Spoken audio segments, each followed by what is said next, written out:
Bueno, Fernando, ¿qué le pasa al equipo este año? ¿Cuál, perdón? ¿Qué le pasa al equipo este año? Bueno, estamos ahora en una mala racha, no estamos ganando partidos y bueno, hay que reaccionar y mejorar ya. ¿Cómo ha encajado Dom en el vestuario? Bien, muy bien.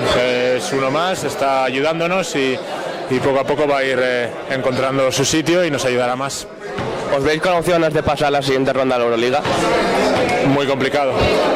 ¿Y esperáis de cara al final de temporada mejorar para hacer un buen papel en los playoffs?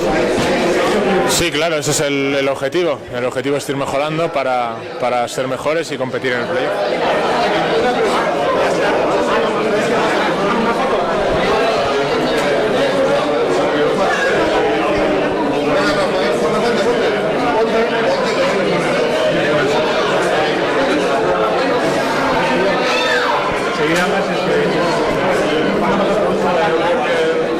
¿Estás apañando ahora que estás tú solo en tu posición?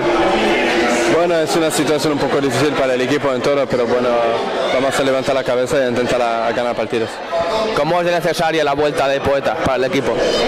Bueno, yo creo que sí, mejor me va a dar un poco de descanso. Yo creo que es un buen jugador que va a aportar al equipo, espero.